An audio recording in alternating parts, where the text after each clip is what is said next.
Le caporal épinglé de Jacques Perret, adapté par Jean Forest et l'auteur, avec François Perrier dans le rôle du caporal. Musique de Maurice Jarre, réalisation Albert Riera.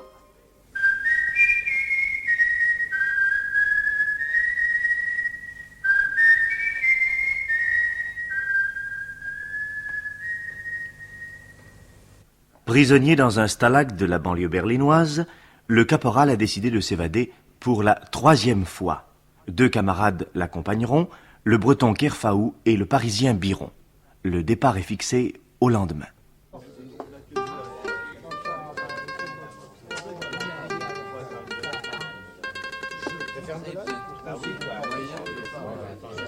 La musique vous coupe pas l'appétit des fois, non?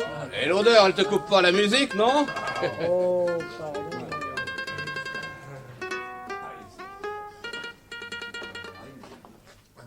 Dans cette piaule, en effet, une odeur insolite vient de se répandre. Une odeur de grillade.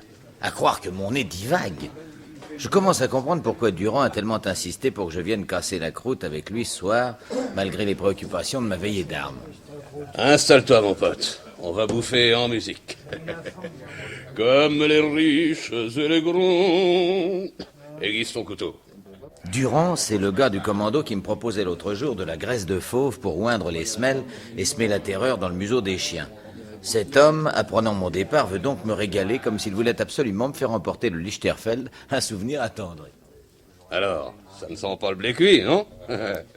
Aiguise ton couteau, je te dis. Mais on dirait de l'entrecôte. En tout cas, c'est bien imité. Cette odeur, dis donc. Ça sent la paix. Mieux que ça, le beefsteak. Oui, monsieur, c'est du bœuf. Avec ça dans le buffet, tu peux aller. Mais j'en connais un qui a dû faire une sale gueule ce soir. Et un drôle de ramdam. Qui donc? Brutus. Mais qui ça, Brutus? Le lion. Mais quel lion? Eh bien, Brutus. Brutus, comme ils disent, le lion du zoo. C'est lui à qui j'ai fauché la bidoche. Ah, pas tout, remarque. Mais je lui ai pas laissé le meilleur, tu penses? Il va encore se plaindre des restrictions. Ah, il a dû faire un cirque, je te le dis. T'es chic avec les copains, moi t'es vache avec les lions. Oh, il fait la vache parce que c'est un lion, mais c'est pas un mauvais cheval. Seulement pour la bectance, il est comme nous. Il fait pas de grosses crottes. Ah, j'aime mieux te dire que je lui ai pas fauché ça entre les pattes, hein. Alors, ça te plaît? Ça fait plaisir aux dents, hein. Et ce jus, ouais. Tu comprends? J'ai pensé qu'avant de partir, le beefsteak de lion, ça te donnerait du cœur aux jambes. T'as raison, comme une gazelle. Tu serais parti la semaine dernière, c'était plus pareil. Ah? Oui, c'était les harengs. Ah? Oui, les harengs du phoque. Malgré les flasques gamelles, mon estomac n'a rien perdu de son allant et je digère la part du lion dans un enthousiasme indescriptible. Et c'est en me curant les dents d'un air avantageux que je regagne ma piaule. Malgré l'heure tardive et le couvre-feu sonné, il y règne ce soir une allégresse inaccoutumée. Décidément, c'est bien le grand dernier soir. Lorsque la nuit descend, les oiseaux tout tremblants voient venir tristement l'ombre troublante, guettant au ciel vermeil le retour du soleil. Les oiseaux jusqu'au soir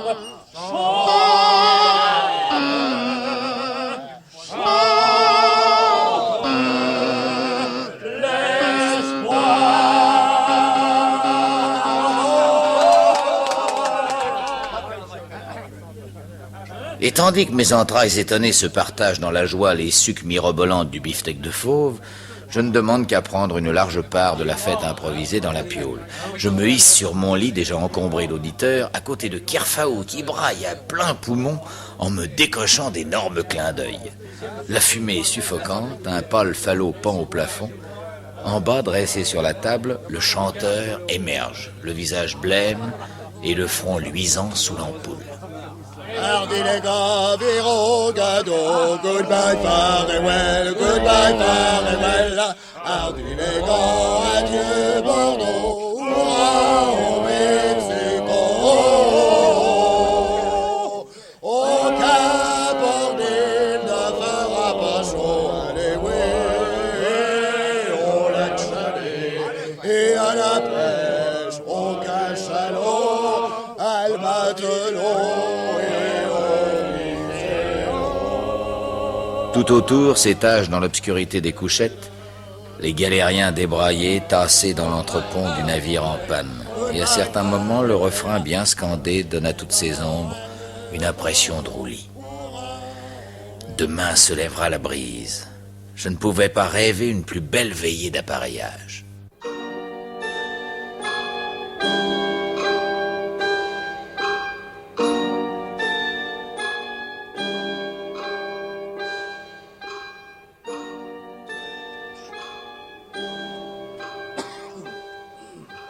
Allez, debout là-dedans. Allez, au jus. Toute la piaule s'est levée sans trop de difficulté. Les gestes rituels s'accomplissent dans une atmosphère de complicité massive. Ils savent qu'aussitôt après notre départ, il faudra jusqu'à la nuit au moins truquer les appels et parer aux contre-appels. T'inquiète pas pour ça, mon vieux, le système fonctionne au poil. Vous serez porté présent pendant 24 heures au moins. Garantie. Me voici donc avec 2 chandails, 2 pantalons et ma capote sur le tout. Poche garnie, à gauche les biscuits, à droite les pinces et la casquette roulée par-dessus. Kerfaou est prêt.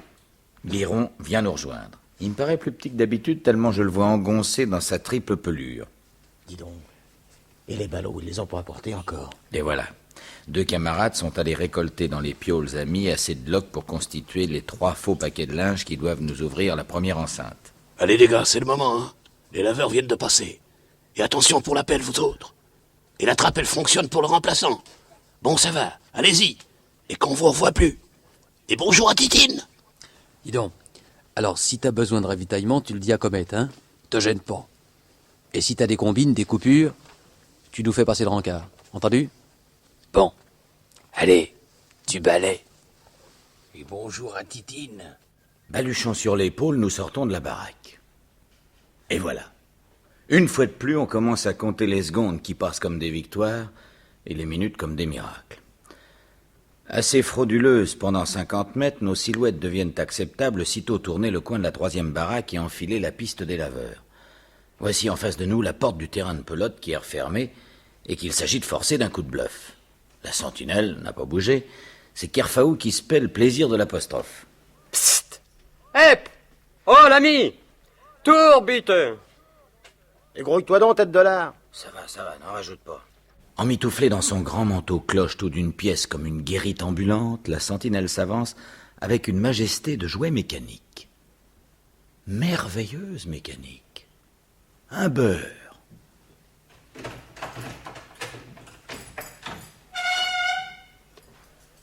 Dankeschön. Dankeschön. Et nous voilà en route vers la cabane du lavoir avec la nonchalance des travailleurs sans espoir. Elle est à 40 pas sur la gauche, adossée au barbelé. Dès le seuil, une grosse déception, le chef du commando qui avait promis de nous couvrir tacitement n'est pas là. Au dernier moment, ça peut arriver. Une faiblesse. Rien que 3 lourdeaux en pleine action et qui nous regardent d'un mauvais œil en brossant à tour de bras tandis que lentement, nous déposons nos ballots.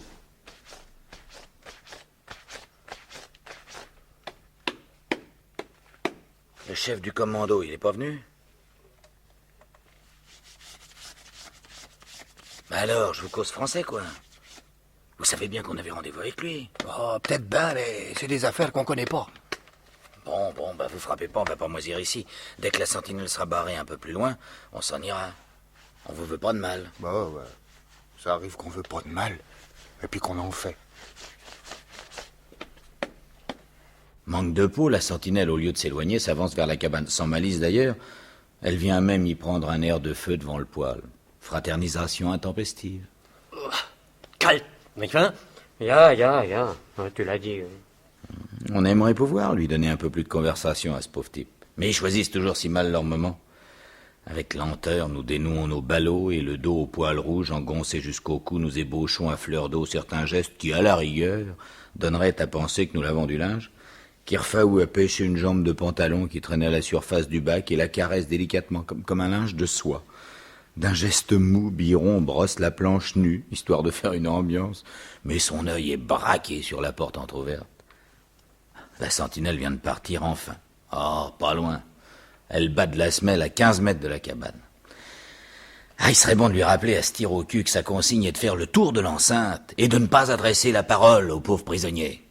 Alors, toujours pas démarré? Penses-tu, il se cure les dents? Et pendant ce temps-là, nos gars ont l'air de vouloir plier bagage. Ah, manquait plus que ça. Une trahison. Qu'est-ce qui vous prend? Vous n'allez pas partir, non? Ben quoi, nous on a fini? Vous vous arrangerez bien tout seul. Vous allez pas faire ça quand même. Leur front se fait de plus en plus mesquin, renfrogné. Nous pensons qu'il y a des coups de battoir sur la gueule qui se perdent. Enfin, soyons humbles, gentils, plats. Allons, voyons, vous faites pas de bile, on va s'en aller. Il faudrait seulement que vous restiez, mettons, 10 minutes après nous. Le temps de prendre nos distances. Si vous partez avant, le frisé verra bien qu'il en manque 3. Il est toujours là? Toujours, oui. Ça commence à pas sentir bon dans cette cabane. C'est pas qu'on veut vous contrarier, mais on veut quand même pas se laisser emmerder. Oh, on dirait. Attention. Elle s'en va? Non, je croyais. Elle s'amuse à pousser un caillou, mais ça va pas loin. Alors qu'est-ce qu'on fait? Cette sentinelle incrustée a flanqué par terre mes prévisions. Plus moyen de gagner directement la baraque à Pou. Nous appelons ainsi une construction légère où se trouve ramassée, entre autres, la vieille paille des paillasses pouilleuses. Elle devait nous servir de relais pour la traversée du terrain. Et si on poussait la porte à l'équerre pour faire écran? Hein? On se tire dans l'axe en direction des abris allemands et on fait la plongée. Tout le camp va nous voir défiler. Ah, ça va être beau. Mais il n'y a pas le choix, il faut y aller. Et l'autre, il est toujours là? Ah, tu penses? Oh, attends. Oui. Non. Ah non, il fait 3 pas, c'est tout. Bon, allez, on y va. À l'abri de la porte ouverte, on sort de la cabane et on se rabat sur la gauche pour longer le réseau. Tout le camp nous voit, ou peut nous voir, mais pas la sentinelle. Vaut mieux être en vue de tous que sous le regard d'un seul. Il faut le croire, mais sur le moment, on est un peu glagla, comme on dit, et nous parcourons ces 100 mètres d'un pas particulier. Oui, on accélère et on freine à la fois.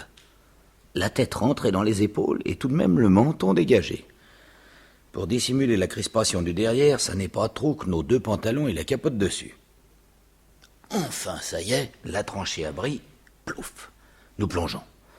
La porte est toujours ouverte, je le savais. Nous la refermons derrière nous, et immensément soulagés pour un instant, nous traversons ainsi de part en part une grande partie du terrain de sport. Non seulement en plongée, mais en zigzag. On ne peut rêver mieux pour se dérober à l'ennemi. Malheureusement, ça ne va pas durer jusqu'à Paris.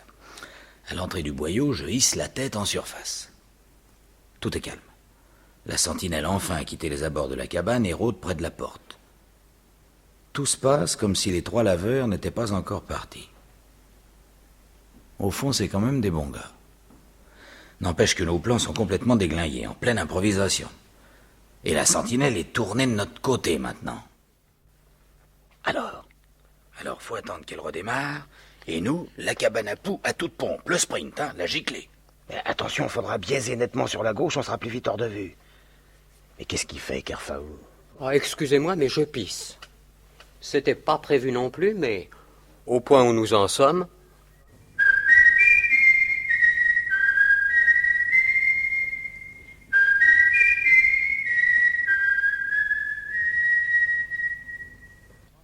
Elle a pas démarré encore. Non, tournez devant nous. Elle bouge pas. Oh, on peut pas faire son travail, non?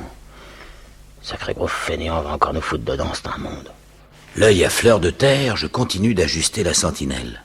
Figée dans son manteau en éteignoir, elle a l'air d'un gros jouet de bois bon marché. Je la tiens là entre 2 cailloux comme d'un créneau. Hausse 400 mètres, un coup pas plus. Il rêve peut-être à sa permission du dimanche. Ça dépend de nous, ça. Il ira peut-être en perme en Russie. Hein. Tout le monde ne peut pas aller à Paris, bien sûr. Ah, attention. Ça y est, il fait demi-tour. Allons-y. Et zou. 3 taupes, 3 fouines se cavalent en rase-motte. Plus question de singer les allures innocentes. C'est une course en boulet déboulinant carapatant, toute fesse rentrée. Exacte impression d'un bond sous le feu ennemi. Et hop, nous voilà enfin planqués sur le derrière du hangar à Pou. De coup de poing en coup de boc, nous avons rejoint l'itinéraire du plan. À moi les pinces maintenant. Vu mon palmarès, on a bien voulu me laisser le soin d'ouvrir la brèche, et c'est le moment de soutenir ma réputation. Vous allez voir se doiter. Les barbelés sont là, un peu givrés encore, à 6 mètres environ. Méfie-toi, sur ta droite, tu vas être démasqué par la baraque. Ah, bien sûr, si on pouvait se déguiser en chien-dent ou en asphodèle, on se ferait la paire comme une fleur. À plat ventre, je me glisse jusqu'au barbelé.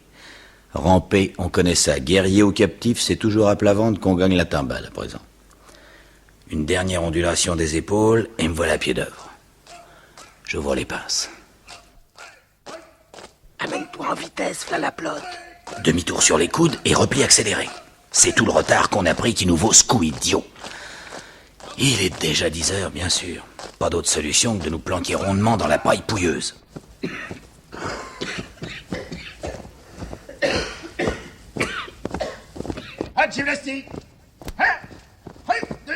Se cacher dans la paille, c'est classique, c'est même facile et agréable dans la bonne paille fraîche. Mais cette poussière pouilleuse, cette pouillerie pailleuse nous accueille plutôt mal. Une vraie poudre à éternuer. Couchez-vous. Flexion, extension des bras. À force de nous tortiller, de gigoter, de gratter, nous disparaissons enfin dans cette poussière à vermine, comme les petits crabes qui s'enfoncent dans le sable en frétillant des pattes.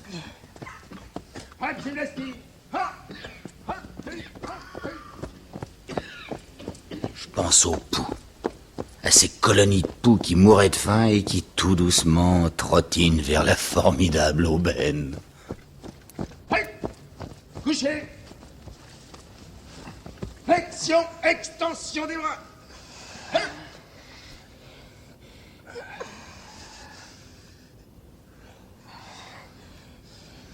Debout. Ô pouillerie tutélaire, qu'est-ce qu'on ramasse dans les naseaux? À plein tube. Les poumons comme des sacs d'aspirateur. 1 heure à tirer là-dedans.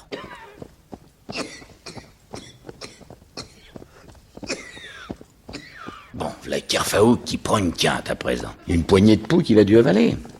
J'entends bien qu'il se mord les lèvres, tragique effort pour cracher sa poussière en petits paquets par le nez. Biron, lui, ne bouge ni ne souffle. C'est un petit homme à faire le mort 15 jours de rang et à se réveiller bouffé au verre. Je sens déjà un toto qui me court derrière l'oreille, moi. Un autre qui me grimpe dans la manche. Ils en profitent, les lâches. Si on se faisait repiquer là-dedans au bout d'une fourche, les cérémonies seraient bientôt faites. On nous déposerait sans histoire sur le circuit de la plotte. Et hop là, suivez le mouvement. Flexion. Extension des bras.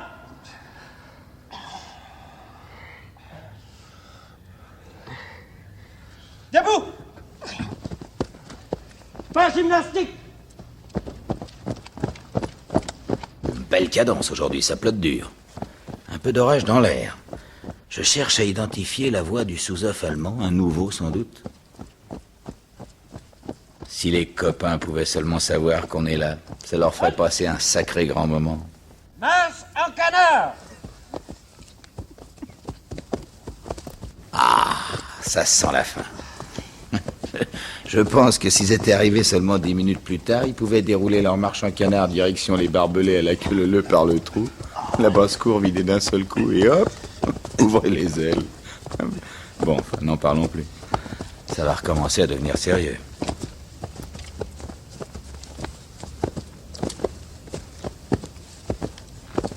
Assemblement. Colonne par 3.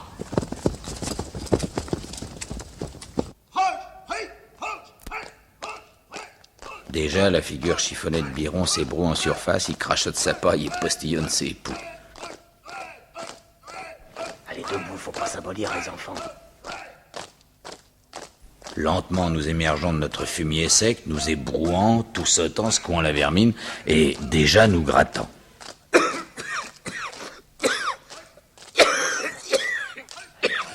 Un peu de retenue, toi. J'en ai croqué une bonne pincée. Enfin, ça fait rien. On peut leur dire merci à nos vieux poux. L'œil guillerait dans les paupières sales, Biron crachote encore quelques brins de paille, puis s'avance un peu, pousse la tête et repère la sentinelle. Bon, ça va. Et tourne le dos devant la porte. À mon idée, elle attend la relève. Je crois que c'est le moment, tu peux dégainer ton outil. De nouveau à plat ventre, je parcours les 6 mètres qui nous séparent des barbelés, puis bien allongé, aminci, aplati, j'ouvre mes pinces et j'attaque le premier fil en bas.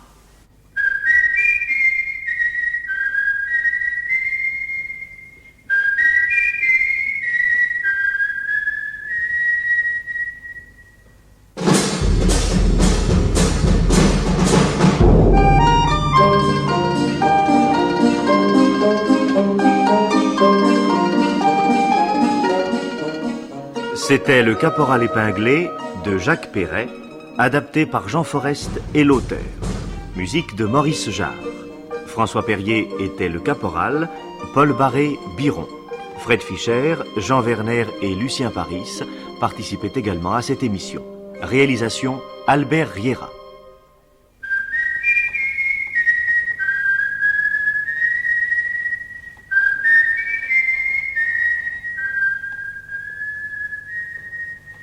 Ces épisodes, les 31e, 32e et 33e, ont été diffusés pour la première fois sur la chaîne parisienne les 17, 18 et 19 novembre 1958.